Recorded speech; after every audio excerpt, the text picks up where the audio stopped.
Hello, I'm from the Australian Government. As you may have noticed, we're in the process of transitioning to authoritarianism. Don't worry, you don't need to do anything. In fact, doing and saying nothing will greatly assist us in this process. For guidance, just look to the Labor Party. Sadly, not everyone knows how to be a quiet Australian. That's why, to ensure a smooth transition to authoritarianism, we're launching a new initiative. Introducing the Quiet Australia Policy. Under the Quiet Australia Policy, Australia will be home only to quiet people, such as quiet whistleblowers, because we're prosecuting all the loud ones who expose our shit fuckery, like how we abuse the tax system and defraud our neighbours, commit war crimes and spy on all of you. We'll also have quiet journalists, because the ones who do their job by publishing those leaks will get their asses raided or thrown in jail to please our masters, because journalists aren't above the law, except when they publish what we leak to them for our political interests, in which case they are. A quiet FOI agency, where if you lodge a request, you get hello darkness, my old friend. Quiet charities, because if they dare to endorse a political party, we'll strip them of their tax-deductible status. And quiet corporations.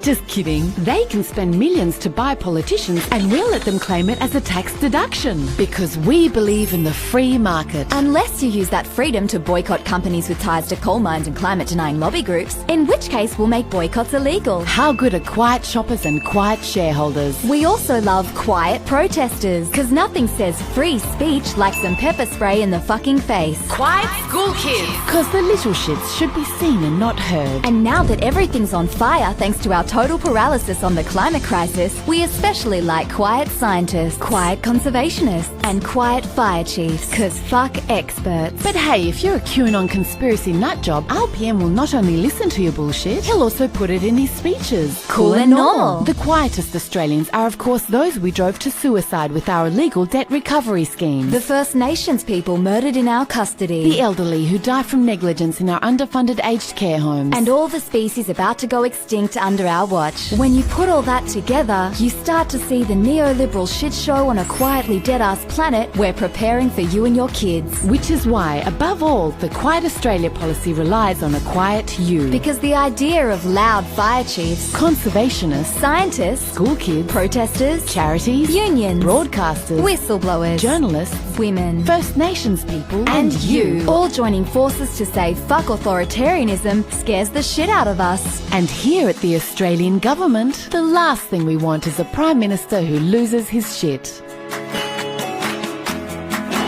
Authorised by the Department of Quiet Super...